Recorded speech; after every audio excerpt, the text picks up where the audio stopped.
All right. So we haven't really had a proper talk about AI today, right? So it's about time.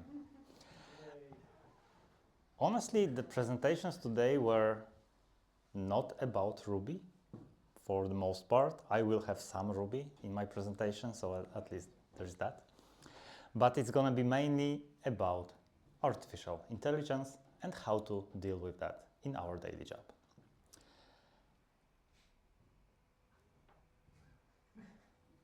So every good story starts with a dream. Nowadays, especially in 2026, we all have, or most of us have, a dream about artificial intelligence. How useful it's gonna be, how much work it's gonna do for us, and how it's not gonna destroy us at all. For the time being, we try to ask AI, at least as programmers, to help us in our daily jobs as programmers. So we ask it to design something, some solutions, some classes, some architecture. But just to give a short allegory, let's start by saying, well, what would happen if we ask AI or an LLM in particular to design a house from scratch? It would probably provide proper foundation, ideas, proper walls, and so on and so forth. So this is basically greenfield. All looks correct-ish. Let's not count the fingers. That's for designing a house, and that's a glitch. But how about adding a floor? I hope you all tried to prototype something with LLMs. But if you go into legacy, into existing applications, well, it's not so pretty. Trying to add a floor might end up like this, and suddenly you live in a circus.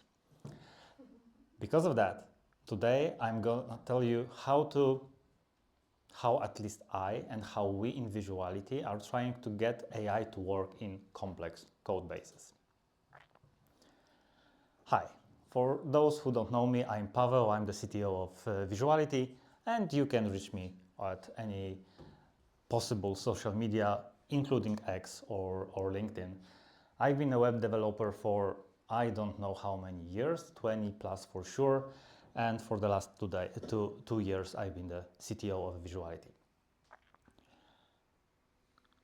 A short disclaimer.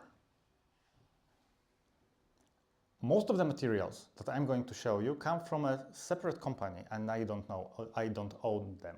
I will be linking to their materials throughout the presentation. Has anyone heard, outside of Visuality, has anyone heard about human layer? Because my wife told me. Awesome.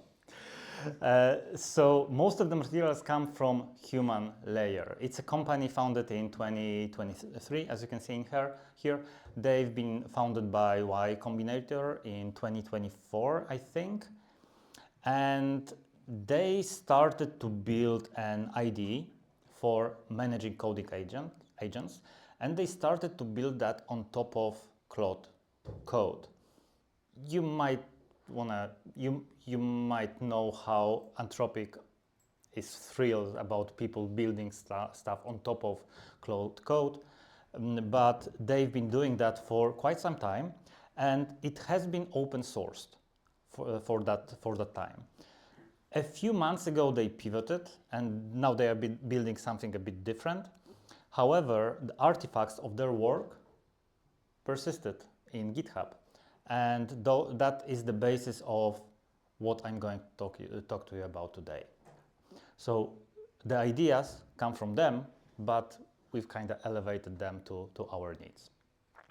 Claude Code, how many of you has ever tried or are doing that on a daily basis? There's not going to be that much voting anymore, so thank you very much. Guys, Claude Code, we at least all know how it works. It's a CLI tool that helps you to develop, to write code. You can use it in your more graphical IDE as well. So this is VS Code with Claude Code attached.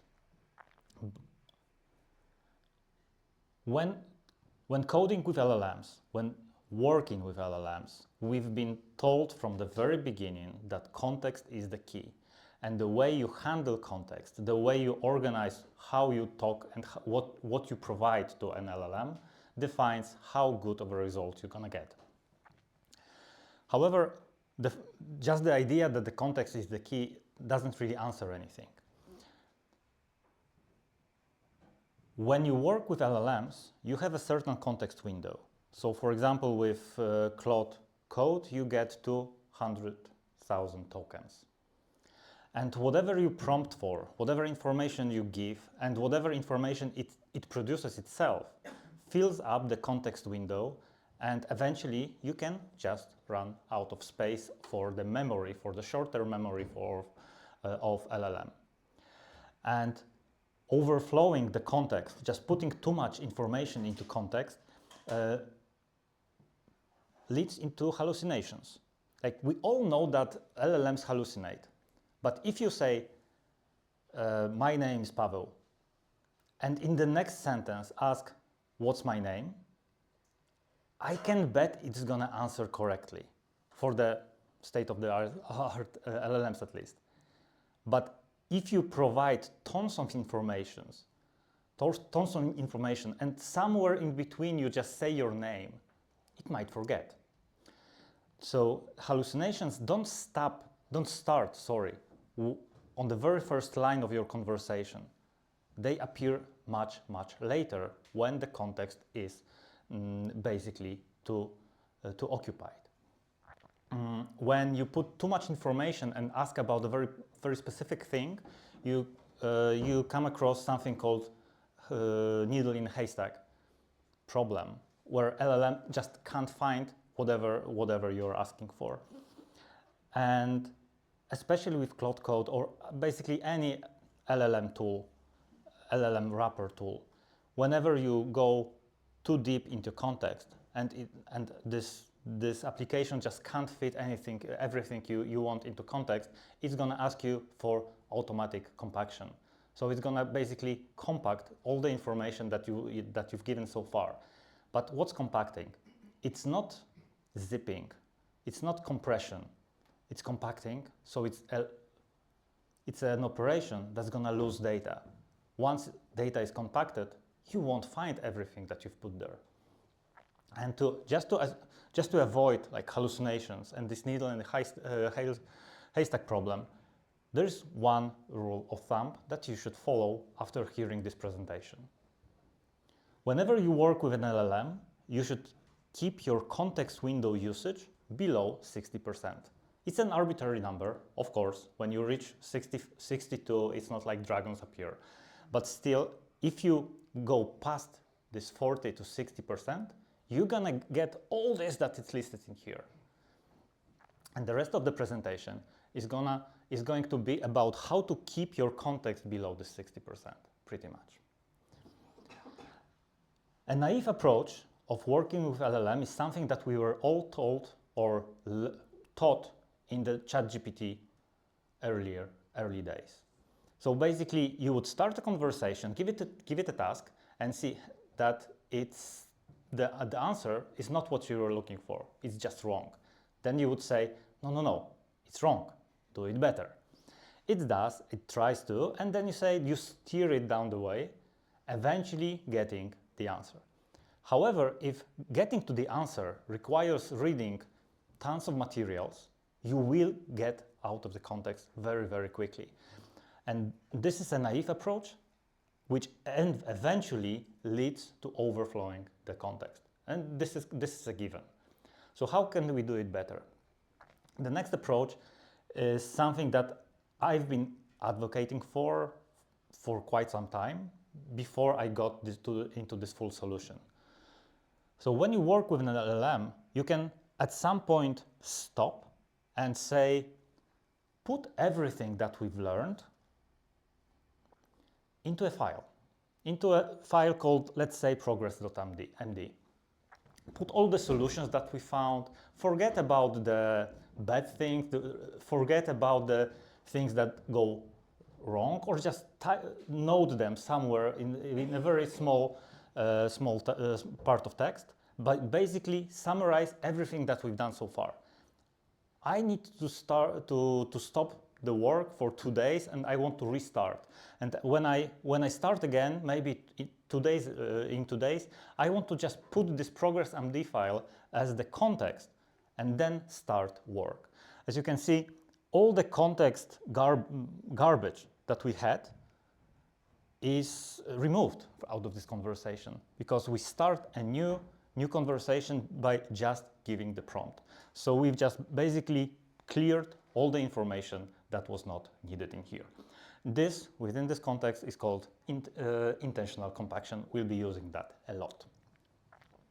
Now, how this progress MD may look. On one hand, it's maybe quite conversational, like your Jira tickets. So we meant to do this, we did that, and so on. However, it can also contain things that went not so well. So we can say what not to do in the future. It can contain references to files, so that we don't have to look for maybe some places where things are handled. So basically, it's a summary of what we learned throughout the process. Within the ideal context, we want to have as much correct and complete information.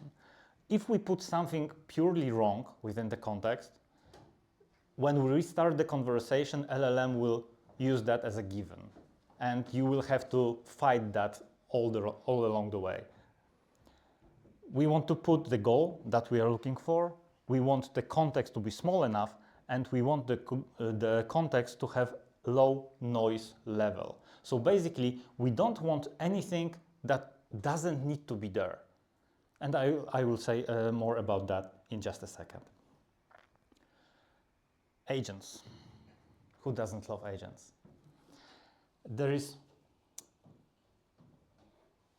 I'm sure all of you have seen that video on YouTube. That one that was supposed to change your life in 5 minutes. Like, watch this and you will change your perspective on something. This is the moment that I had about agents that changed the way I think about them. Because basically I've seen and I implemented built so many agents that were CTOs, backend developers, front-end developers, QA experts, and so on. However, in this approach, agents are not about impersonating people. Their main goal is to reduce noise in your context. You might know that when you run a sub-agent, especially with Cloud Code, I can't say for all the IDEs. When you run a sub-agent, it runs in a separate context window. This is a graphic from Human Layer that I've stolen as well. So when you start a new context on the left, there is an instruction, find where XYZ is handled.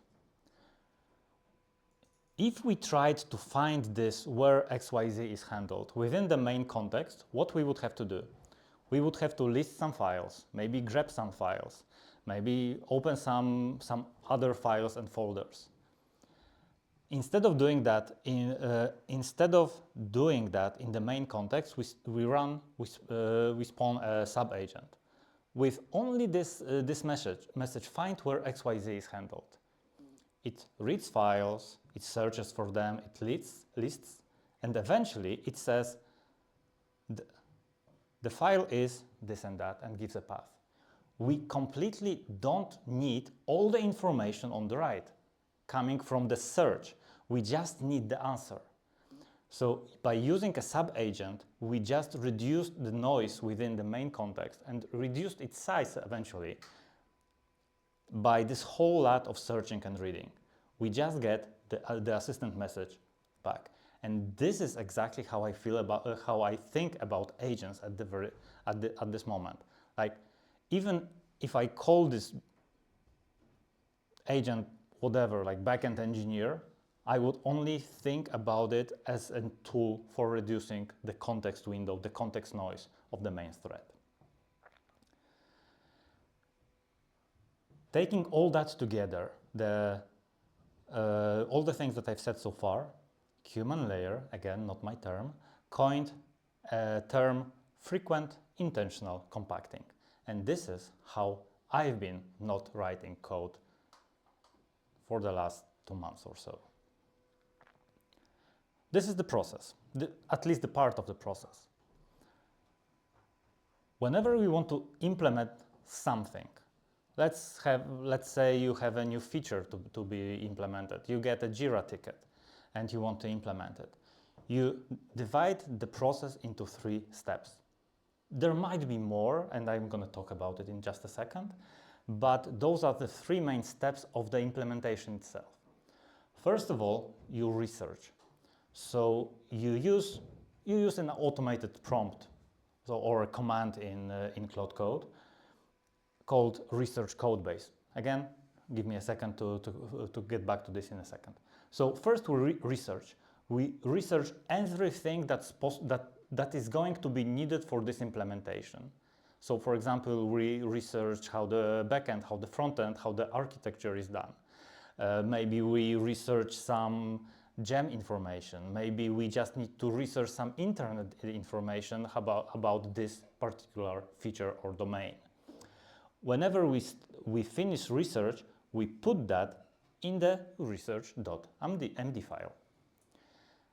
Then we clear context. So we start a new conversation, which starts by saying, create me an implementation plan. And we give this research to it. Now the purpose of this process is to finish with an implementation plan in yet another MD file. This is interactive part. Research is basically automatic. It doesn't ask any questions. It just spawns sub-agents to find out several things. However, the planning part is an interactive one. In here, the agent would actually ask you, hey, how about this? How do you want to solve this or that? Once we have this plan, this is the most important part, probably. This is where human review comes. This plan might not be aligned with what you want to achieve. This might not use your best practices because you didn't provide the best practices at the very beginning to the process. So you review this plan and you iterate over. You say, hey, this plan, okay, take this plan, change this, this, and that, or rethink this, this, and that. It takes time, especially with Opus. It's not that fast. But provided that the scope of work is manageable, you come up with an implementation plan over several iterations. I will show you an example plan in a second. Once you have this plan, you just go ahead and implement it. And hopefully, when you have a good plan with a lot of code snippets, for example, it shows within this plan you see the code snippets or class names or class API and so on and so forth, front-end implementation. You can judge it before implementation. So this is basically your code review. No? This is your code review by now. Whatever you have planned, you code review AI. So it's the other way around now. Whatever you have in plan, you can only hope, sure, but whatever you have in plan should be implemented as is with your notes, with your ideas eventually. To do that, based on human layers work again, you just need a few agents and a few commands. Well, commands are now skills, but they are still defined as commands in here. You have a few agents like codebase analyzer, codebase locator, codebase pattern finder, and a few others, and you have commands I will go over quickly in a second. So the 3 main steps are research codebase, so you put /research codebase and just provide whatever you want to have researched. Then you go with create plan, and you put the same, and you put research plan MD that it should read, and then you have implement plan. And more, you can go with commit, with validate plan, you have described PR, you have code review, internal code review, which you can run on Cloud as well. Now, you've seen that I've put like create plan or research plan, and you put whatever you want to achieve. And this is not the way to go. You don't want to copy your Jira tickets into Cloud, it's pointless. So what comes with all these ideas is that you can connect that to any project management tool. So by default, Human Layer provides integration with Linear, so you can download, so you can put that like /research codebase and then provide linear ticket number. So it would be like XYZ25. It would automatically download linear ticket and provide it for the research document, then for plan creation document and implementation as well. You can very easily provide it with Jira MCP and use it in the same way. So you just put research code base and a Jira ticket number, or any other PM tool. It's a matter of saying, hey Claude, adjust it for Jira, adjust it for any other tool. So the workflow actually becomes this. You define a deliverable in a project management tool. Then you research code base and the work beyond. And you have a human review. Then go with create implementation plan and human review. When you have this plan that you are comfortable with, well, you might iterate over those three, that's for sure. Then you go with implementation of this plan, and then you verify your results. This is again a human review. Once you have it, you commit, and you might have a step which is useful for some and not for others, plan validation. So basically, after all is said and done, and maybe it even looks good, you can run an automated validate plan command, which would check if what you have is actually what you had in your original plan. After that, pull request and maybe code review. But in here, well, maybe in a second, there are a few other questions for this code review. And I got this question, and we had this conversation, and we're gonna have this conversation a lot as well. Cloud Code can do it all on its own. You don't need those ideas. Well, you need the ideas. You don't need those tools. You don't need those commands or skills or agents. However, what using only Cloud Code doesn't give you is a process. When you run a sized company, let's say, when you are not this one-man army or one-woman army, you probably would like to have some stability throughout your teams. You would prefer, especially with these capabilities and with this 10x or whatever speed, you would probably want all of them to follow the best possible process, so that if they don't, so some of them might be better at that, some might be worse. Some would remember to put the relevant context, and some would fight for 3 days saying this AI sucks. But if you can build a process around that, then you can optimize it.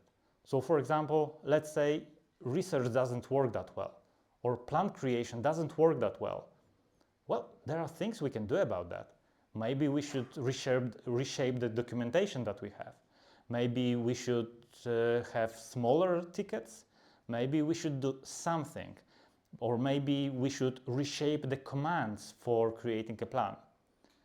When everyone does whatever they know best, you can't measure it, you can't optimize it for the company, for the project. But with a process built around it, you can optimize it and you can make it better and more efficient. Also, for example, in Cloud Code, the research agents, they follow the same architecture, they follow the same ideas that I've put forth in here. Even if you create a plan nowadays in Cloud Code, once it finishes creating a plan, it asks, should I clear the session and go with implementation? And this is these ideas just implemented natively by Cloud Code. So I don't know who was first, and whether, because human layer was actually quite noticeable in the community around Cloud Code. So maybe this is where the idea came from. However, I can say that, for example, research agents, when optimized a bit with special agents, with special prompts, like in here, are much more efficient and give just better research plan results. And when you don't build a process around it, when you don't have a workflow that your team follows, you are under a constant threat of just vibe coding. Just sitting down, hey, do it, it's a small thing. Hey, do it, let's see what comes out of this. Well, it works, sometimes. For us, in Visuality especially, we follow this, oh no, not that part. So the human layer people, they tried to give a proof that it works actually. So they went into open source, and they went into a language called BAML, which is a language for building reliable AI workflows and agents. And this doesn't sound like a real language. However, it's 300,000 lines of Rust. With using this technique of research plan implement in early days of human layer, first of all they started with a bug fix that was accepted, and then implemented a feature that was also eventually, with some changes by the core team, implemented into the language. So basically, 300,000 lines of code, of Rust code, isn't a prototype project. Our Ruby code is very often around these lines. However, I would say 300,000 lines of Ruby would be easier to process by an LLM than Rust. That's only my imagination. For our clients, we use it in one project and try to implement that in the second. So this one project, this is only one of the repositories of it, and it's like 600,000 lines of Ruby and JavaScript. And there are like 4 different repositories. Apart from them, they use Linear, which was natively used by human layer. And well, they go LLMs hardcore for sure, but they use it, a refined version of what I showed you on a daily basis. And in another process, which we use with Jira in here, and it works with Jira. This is a bit smaller project, yet the domain is very complex as well. So well, we are trying to implement this workflow or a similar one, or refined for this very project. So we are working on that. Yep. Mind if I cut in? Just one comment regarding this, because I'm working with Rust quite heavily, and the comment is that Ruby is actually much more terse. So when we are talking about 300,000 lines of the Rust code, that's probably around 80,000 of Ruby code. If you get a higher number with the Ruby, then that's definitely a bigger project. It's just, you have to write project. Yeah. So okay. Thank you for that comment. So yeah, like if I have a JavaScript project, for example, just to take another language from our space, I would say that Ruby would be much more effective, or would just take fewer lines of code. My idea behind saying that 300,000 lines of Rust code is more complex than 300,000 lines of Ruby. Rust is different. I know it's a different beast. But I would just imagine that there are things there written there that you have to take it on another level to fully understand, especially when you build another programming language. Okay, this was maybe I don't have a concrete statement there. Just the idea for me for 300,000 lines of code of Rust code would be, it would take me quite a lot of time, even knowing a bit of Rust, to understand it to the level that I can do changes. For a Rails project, I can jump in and reason about it in 15 minutes or less. That was my train of thought. But thank you. Yeah, it's a valid comment.